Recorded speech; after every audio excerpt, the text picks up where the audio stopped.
You're a good old cat. This is a good old cat.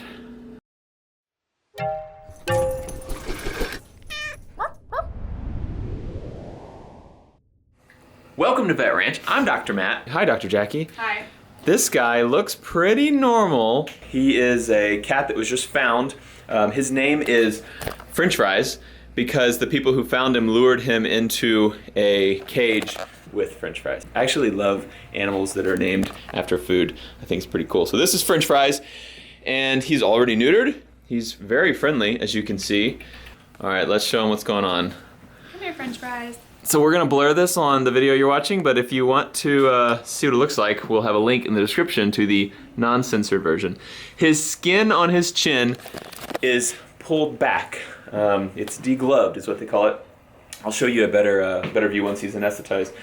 I've fixed one of these before, but it was on a kitten, and it was a much more recent injury. His has possibly been like this for a little longer, and he's an adult cat. On the kitten, I had to do two surgeries. One to kind of stretch it halfway, and then I waited like a week or two, and then we did another surgery to stretch it the rest of the way, and it worked pretty well.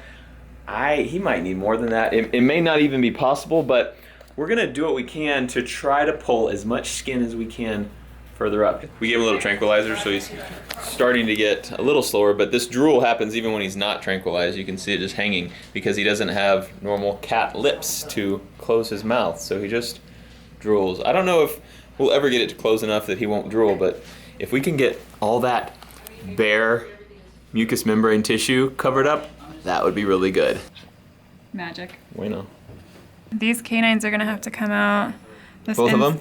Yeah, I mean, they've got total root exposure. So here's the problem, is that's the only thing to hook to. Okay. So we'll leave him in there for now because that's the only thing you can use to pull the skin forward. He is under anesthesia now. What I want you to notice is look at the root on that canine tooth. So normal canine tooth should be like this one where you can, actually that one's broken, but you can see, you can't see the root, it's not exposed. This root should be covered up to about midway right there. So eventually we're probably gonna take that canine tooth out.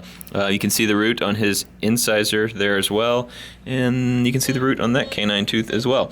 And then he has this big hole over here, this ulcer, and so that's the reason that we can't just leave all this skin open like this, because it needs a protective outer coating of skin to cover it, keep it safe, keep it from having a big nasty infected hole like it has right now. So the plan is to go in, cut all this off, undermine it, and then try to stretch it out as far as I can this way. So now that I have him asleep, I can stretch this, and it actually goes pretty far. We might be able to get enough that we don't have to do another surgery. I don't know if it's ever gonna be normal, like all the way up over his teeth, but what I need to do is cut this attachment right here. So you can see where it's attached, the jaw is attached to the skin. Cut that, and then that will hopefully let us stretch it a little bit further. So that is where I'm gonna start first. So what I did, I opened all this up on the skin flap, and then I opened all this up on the jaw, and I'm gonna stretch this over now and hook that down. So I just freshen up all this tissue. If I left all that healed tissue, it might not heal, but now it's all open and bleeding, so it will grab down and hopefully secure that down like that. Done with surgery, so let me show you what I did. We pulled this up, and I actually used those canine teeth to wrap the suture around and then pull that skin up. It actually looks okay, not bad. And then I also put some sutures in here on the side to close up the side so we wouldn't get too much food stuck in it. So there's another one up over there. So I'm pretty happy with this. The last time I did this surgery, we did have a couple sutures come loose. And so like you can imagine, as he's chewing, these sutures are gonna be right in the way of food. So if he's eating hard food or something, or his teeth come down, they could cut that suture. And you know, we'll be right back where we started. But I put 2 different sets of sutures in there, so hopefully if he cuts one, we'll still have a backup. But time will tell. We're gonna go ahead and wake this boy up now. Been 20 minutes since surgery. He is awake. Hey, French Fries. How you looking? That looks a lot better than before. So, we'll keep you updated for the next few days, and fingers crossed that it doesn't come loose and pull all back down. If we can make it through like the first few days, has a much better chance of staying. It has been 2 days since surgery, and check this guy out. Looking better, definitely better. So what I'm happy to see is that it hasn't started separating. We call that dehissing, when actually the sutures pull out and the skin will open back up. But nothing. Are you making biscuits? You making biscuits? Nothing is coming apart yet. Looks really good. You can see it's not normal. It should be on a normal cat covered a little bit further, but even if this is the best we ever get, he can live with this. He couldn't live with it being all open like that. So I'm very happy. We're gonna keep you updated. I'll probably check back with you like in 5, 6, 7 days, something like that. Unless anything more dramatic happens, but I'm just gonna totally let this heal, and then we'll probably investigate and see if we think we can stretch it any further or if we should just call it good. What do you think, buddy? Also, his fecal test came back positive for hookworms. So we got this for him, and then I'm gonna put some of this stuff on his back for fleas and ticks, just as prevention. Yummy. It has been about a week since surgery, and he finally did bust these sutures. So check this out. The sutures, if you look, are not hooked to his teeth anymore. It's hard to tell right here. But they're not around those bottom canine teeth anymore. He's busted them. He's probably chewed through them, eating food. But what you can notice is that skin on his chin is not nearly as pulled down as it was when we first got him. He's looking way better. So it attached further up. It didn't attach all the way up, but we got a lot of ground. So I think I'm probably gonna wait another couple days, just let him heal up a little bit better. And then we'll probably take him to surgery and do the exact same thing again and just try to stretch all that skin as far as we can and hook it to those teeth once again and see if we can get a little more headway. It's probably been about 10 days since surgery. Bring it in here, I'll show you what we got. I just pulled all the sutures out, so it's looking a little red, but this is what it looks like when it's not held in. So we made a lot of progress. You can see it did attach down here, which is good. So all I'm gonna do is loosen up just the front a little bit, and I'm gonna pull all that forward again as much as I can. That's what we're doing today. All done. So French fries looks a little bit like Frankenstein right now, but what you'll notice is I got it to come all the way up. Now I think once these sutures are removed, once it all heals down and the sutures are removed, I think it will slide down a little bit, but I think we will be good enough. You can see all those sutures that I wrapped from the skin up around those two big canine teeth. I think it's gonna work.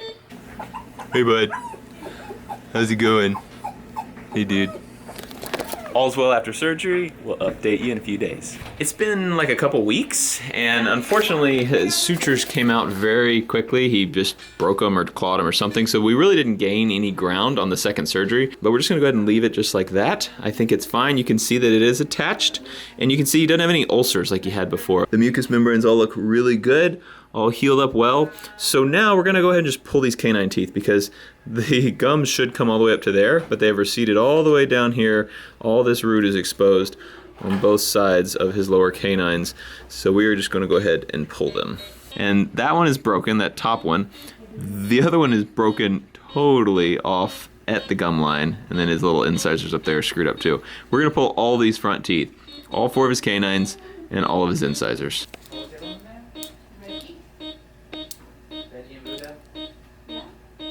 That was a block to basically take all nerve sensation away up there at the front of his mouth, so when we're pulling these teeth, he won't feel. And by we are pulling these teeth, what I mean by is Dr. Jackie.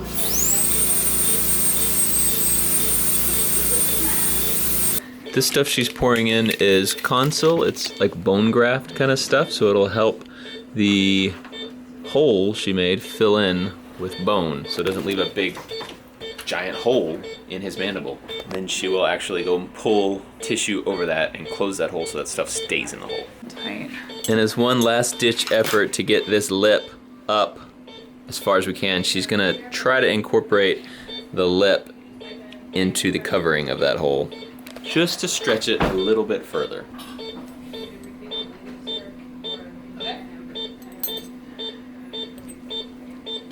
That's our last stitch there. So Dr. Jackie is all done, and what she did is she actually sutured that skin up here to close those holes. So we're hoping that keeps the skin pulled up over his chin and it stays like that. That would be perfect, and it looks like it will.